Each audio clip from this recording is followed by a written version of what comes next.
यह कहानी कागज के खिलौने बनाकर बेचने वाले गरीब रानो चिड़िया की है। रानो चिड़िया अपने पति टुन्ना चिड़िया और बेटी गुड़िया चिड़िया के साथ कुसमी जंगल में रहती थी।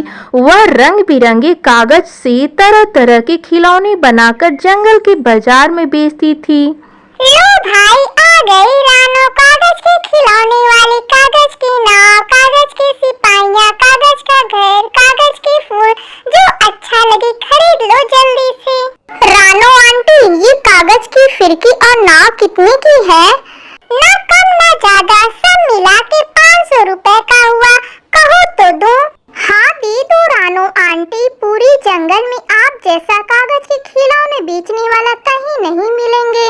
रानो चिड़िया ऐसे सुंदर खिलौने बनाती थी कि देखने वालों की नज़र उन पर से हटने का नाम ही नहीं लेती थी और इसीलिए उसके खिलौने हाथों हाथ बिक जाते थे।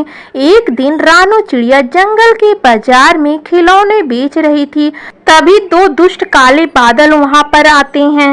चिड़िया, तुझे कितनी बार बोला है कि यहाँ पर अपने ये कागज के खिलौने मत बेचा कर, पर तू है कि मानती ही नहीं।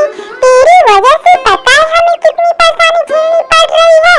हम जब भी यहाँ बारिश करने आते हैं तो तू कोई ना कोई बहाना बनाकर हमें टाल ही देती है, लेकिन अब नहीं। बादल भैया, बारिश का कहर मुझ पर ना बरसाओ। आप तो जानते हैं ना, मैं इन्हीं कागज के खिलौने बेचकर अपना घर चला रही हूँ। अगर आपने बारिश कर दी तो मेरे ये सारे कागज के खिलौने खराब हो जाएंगे, इसीलिए मुझ पर रहम करो बादल भैया।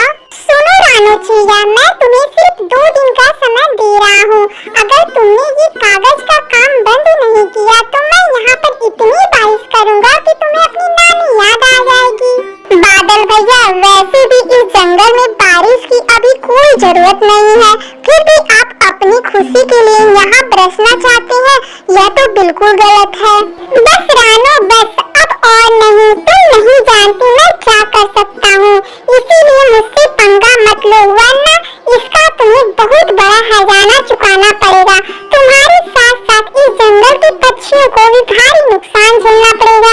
ये सब बातें बंटी कबूतर सुन लेता है और कालू सेठ के घर जाकर उसे सारी बात बताता है। तो फिक्र मत कर बंटी, मैं उस रानो से बात करता हूँ।